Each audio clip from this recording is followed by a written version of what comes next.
mother can beat me all she wants, but she won't take my will, but I haven't let her take away my will to somehow survive.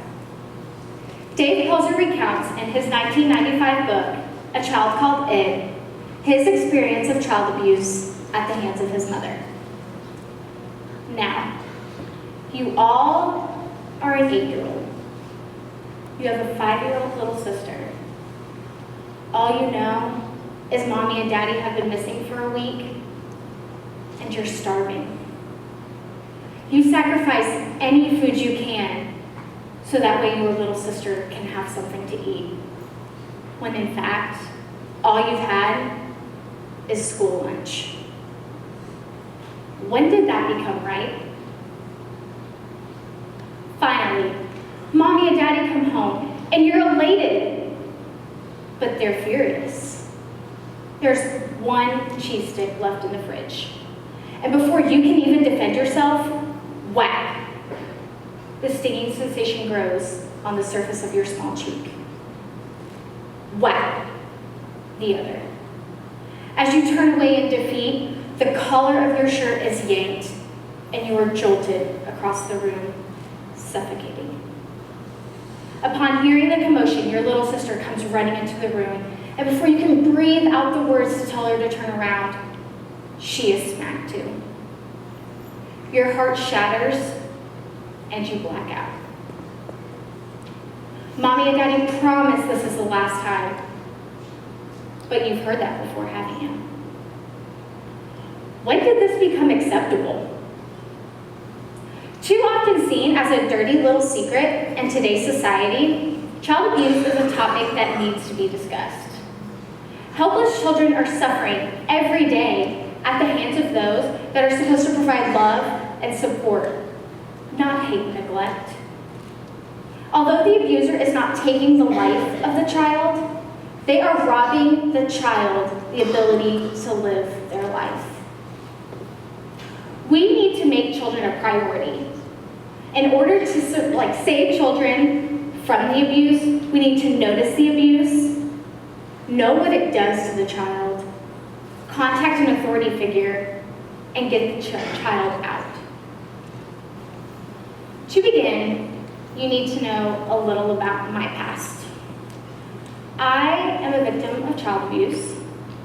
My earliest account of the child abuse was when I was 3 years old. I was walking into dance class with my mother, holding her hand, as she turned me and made me face towards her and told me to suck in my belly because it was an embarrassment of how fat I was. Now, to some children, mothers may have said suck in your belly, but mine was a constant abuse, and it tore me down. I was constantly worthless, I was fat, and I was ugly. Now, the earliest account I have of my physical abuse was when I was 7 years old. I had wanted to stay home from the mall because my father had bought me a book the day before and would be home in a few short hours. Upon refusal, mother threw me to the floor, grabbed me by my ankles, and yanked me to my bed. The carpet set fire to my white thighs as my mother took my ankle and tied it to the bedpost with a rope-like belt. I had to keep this dirty little secret from my father. And upon learning of the abuse, my father said, as a parent, nothing can prepare you for finding out that your child is abused. I did not know until the day Child Services called that anything was going on. I had never felt more helpless. I had failed you. Now, in order to understand what abuse I experienced, you need to know that there are different types. Tracy and Vicki, in 2015, noted that there are 4 types of child abuse: physical, sexual, neglect, and emotional maltreatment. Now, according to the Child Law Practice Journal in 2015, they stated that 1 in every 100 children faces some form of that abuse. 1 in every 100 reported. How many go unreported each year? Of everyone in here, I would say there would be at least 5 that would be abused. Imagine that. Someone you're sitting next to, your friend in class. How is that fair? How can we stop this? We need to notice that the abuse is going on. And by doing that, we need to know what the long-term effects of abuse are. And according to Megan R. Holmes, she noted that there are 3 different long-term effects that children face. The first being emotional, the second being behavioral, and the third being social adjustment. Now, Mihaela Russ and Alina Buzarna-Tigini Galbiza in 2015 said that according to their study, that of all the children that were abused, the ones that experienced it daily were the ones that actually had a more likelihood of having suicidal thoughts and depression. Now, children that aren't abused did not have such a high risk of getting that. And so now for behavioral,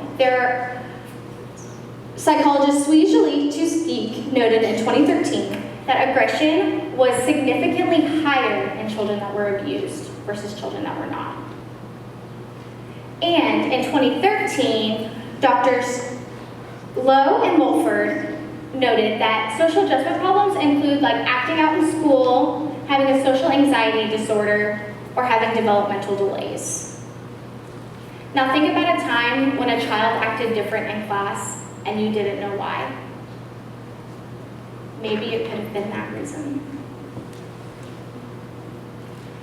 Now that we know what abuse does and what it is, we need to know how to help children escape, because it is not right for them to have to go through that. According to childwelfare.gov in 2013, there are 6 different ways to help children cope with abuse. The first being to create strong connections. The second being to allow children to express their feelings. The third being to provide consistency. The fourth being to exercise patience. The fifth being to provide support. And the 6th being to educate them and support them in going after healthy behaviors to get them out of the situations that they are in. An African proverb states that it takes a whole village to raise a child. In order to develop ethical leadership and strong community engagement, we need to step up as that village. We need to be that village to get that child out of the situation, because it's not right. It's not acceptable. If we notice the abuse, we need to contact an authority figure, whether that be a policeman, a teacher, a hotline, child services, anyone that we can. We need to let them know so we can rescue that child. Now, remember comparing yourself to the 8-year-old in the beginning? Put yourself in the shoes of rescuing that child. What are you going to do? Notice the abuse. Then recognize what the abuse is going to do to that child. Then take action. Tell an authority figure so that way they can save this child. And fourth, just be there. Be there for this child. Child abuse is a dirty little secret that needs to be shared.